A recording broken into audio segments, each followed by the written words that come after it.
Hello, and thank you for joining me again in Annie Stories. In this clip, I'll be reading The Spider and the Flea from the Brothers Grimm book. Join me in this short and funny tale. So without further ado, let's begin. The Spider and the Flea. A spider and a flea dwelt together in one house and brewed their beer in an eggshell. One day, when the spider was stirring it up, she fell in and scalded herself. Thereupon, the flea began to scream. And then the door asked, "Why are you screaming, Flea?"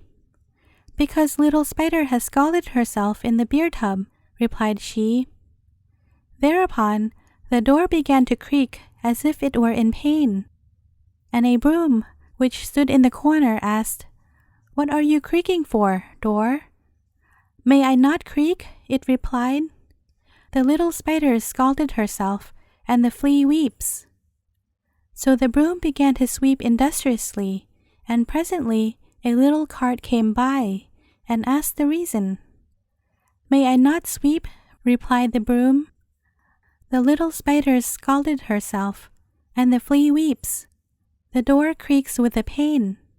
Thereupon the little cart said, "So will I run," and began to run very fast past a heap of ashes, which cried out, "Why do you run, little cart?"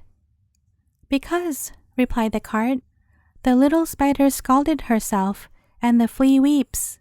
The little door creaks with the pain, and the broom sweeps." "Then," said the ashes, "I will burn furiously." Now next the ashes there grew a tree, which asked, "Little heap, why do you burn?" "Because," was the reply, "the little spider scalded herself, and the flea weeps. The little door creaks with the pain, and the broom sweeps. The little cart runs on so fast."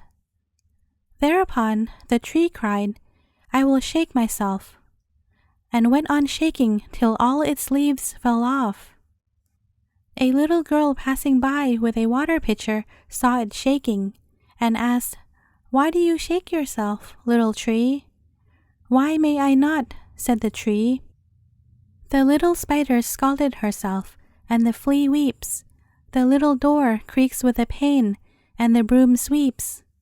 The little cart runs on so fast, and the ashes burn." Then the maiden said, "If so, I will break my pitcher." And she threw it down, and it broke. At this, the streamlet, from which she drew the water, asked, "Why do you break your pitcher, my little girl?" "Why may I not?" she replied. "For the little spider scalded herself, and the flea weeps. The little door creaks with the pain, and the broom sweeps. The little cart runs on so fast, and the ashes burn. The little tree shakes down its leaves. Now it is my turn." "Ah, then," said the streamlet, "now must I begin to flow." And it flowed and flowed along in a great stream, which kept on getting bigger and bigger, until at last it swallowed up the little girl, the little tree, the ashes, the cart, the broom, the door, the flea, and last of all, the spider, all together. The end. Thank you for listening. If you enjoyed this reading, do give it a like and share it with your friends and family. Thanks in advance for all your support, and see you again tomorrow.